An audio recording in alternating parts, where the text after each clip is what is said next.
அப்படின்னு சொன்னாக்கா, இன்னைக்கு நேரம் போனதே எனக்கு தெரியல. இன்னும் கொஞ்சம் நேரம் ஆண்டு வார்த்தை கேட்கலான்ட்டு நானும் தாகத்தோடவே ஆண்டு வார்த்தை கேட்டுக்கிட்டு எனக்கு எப்பவுமே வந்து என்னன்னாக்கா, ஒரு மேற்தோற்றமா சிலர் வந்து ஏதோ பேசிட்டு போயிடுவாங்க. அதெல்லாம் எனக்கு இன்ட்ரெஸ்ட் இருக்காது. எங்க வந்து சத்தியம், எங்க தேவனுடைய வார்த்தை ஆழமா போதிக்கிறாங்களோ அங்க என்னையே நான் மறந்துடுவேன். ஆட வார்த்தை அதிகமா நான் கேட்க வாஞ்சிப்பேன். எங்கேயுமே எனக்கு நண்பர் இருக்காரு, ஊழியக்காரர் ரமேஷ் சொல்லிட்டு, அவர் தேவனுடைய ஊழியத்தை செஞ்சுட்டு இருக்காரு. நாங்கள் பைபிள் காலேஜ் பண்ணிட்டு இருக்கிற பொழுது கூட அவர் பிரசங்கிக்கிறது நான் ரொம்ப கேட்பேன். அதே நேரத்தில் நான் என்ன கூப்பிட்டு அவர் யூஸ் பண்ணுவேன் சபையில். அப்போ என்னுடைய பிரசங்கத்தை அவர் கேட்ட பிறகு அவர் எனக்கு வந்து நிறைய காரியங்களை வந்து சொல்லுவார். ரொம்ப பிரயோஜனமா இருக்கும். ஏன்னு சொன்னாக்கா, சத்தியத்தை வந்து இந்த நாட்களில் பார்க்க முடியறது இல்லை. நிறைய சபைகளில் நிறைய ஊழியர்கிட்ட நான் உண்மையாகவே அருமையான தேவ மனுஷன், அருமையான ஊழியர் ஐயாவுக்கு ஆண்டு நான் ரொம்ப நன்றி சொல்கிறேன். இப்படிப்பட்ட ஒரு தேவ மனுஷனை கர்த்தர் நம்ம தேசத்தில் வைத்திருக்கிறார். ஸோ இன்றைக்கு வந்துட்டு என்ன அப்படின்னு சொன்னாக்கா, எல்லாமே சொல்லிட்டாங்க. அதுதான் முதலாவது தேவனுடைய வேதத்தை நம்ம தியானிக்கணும். இரவும் பகலும் நம்ம கர்த்தருடைய வேதத்தில் தியானமாக இருக்கணும். ஆண்டு வசனம் சொல்லுகிறது. ஸோ வேதத்தை நம்ம அறியும் பொழுது நமக்கு அதில் நித்திய ஜீவன் கிடைக்கிறது.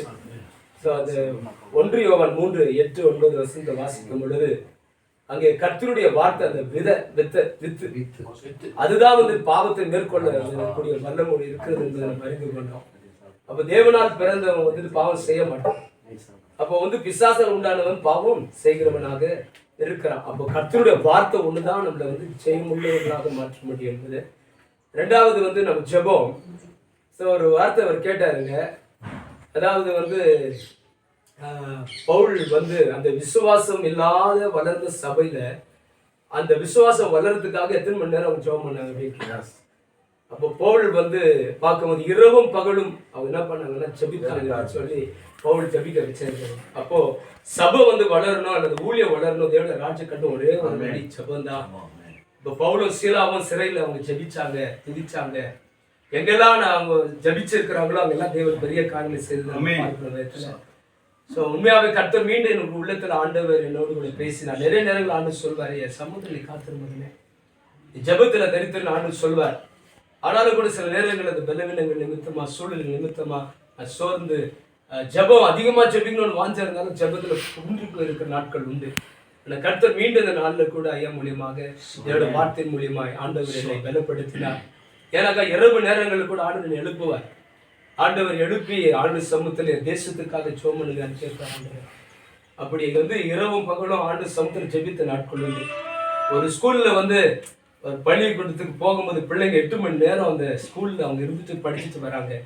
நம்ம ஏன் ஒரு 8 மணி நேரம் ஜெபிக்க கூடாதுன்னு சொல்லி தீர்மானம் பண்ணி 8 மணி நேரம் ஜெபிச்ச நாட்கள் உண்டு. இரவு நேரங்களில் விழித்திருந்து ஜெபித்த நாட்கள் உண்டு. ஸோ வந்துட்டு நிறைய காரியங்கள் வந்துட்டு அந்த ஆளுங்களை வந்துட்டு நம்ம இன்னைக்கு புதுதாக கேட்ட மாதிரி இருக்குது. வேதத்தில் படிச்சிருந்தாலும் அந்த அந்த ஞாபகம் இருக்கு. அதில் இன்னைக்கு என்ன அப்படின்னாக்கா, அன்னைக்கு அந்த யாத்திராகத்துல பார்க்கும்போது எகிப்துல நடுராத்திரியில பிதாவாகிய தேவன் வந்தார். நடுராத்திரியில தான் அவங்களை விடுதலை ஆக்கப்பட்டது. அதே போல வந்துட்டு பார்க்கும் பொழுது ஆண்டவர் சொன்னாருங்க, திருடனை போல நான் வருவேன் அப்படின்னு சொல்லியிருக்கிறேன். அப்ப வந்துட்டு விழித்திருக்கணும்னு சொல்லிட்டு ஆண்டு சொல்லியிருக்கிறார். அந்த நடுராத்திரியில தான் ஆண்டவராகிய இயேசு கிறிஸ்து வருகிறது. இப்படிப்பட்ட காரியங்கள்லாம் கேட்கும் பொழுது நம்ம அதிகமா ஜெபத்தில் இருக்கணும், வேத வாசிப்பில் இருக்கணும், ஜெபத்தில் இருக்கணும் அப்படின்றதான ஒரு காரியத்தை இன்னைக்கு ஆண்டவர் மீண்டுமாய் சொல்லுகிறேன்.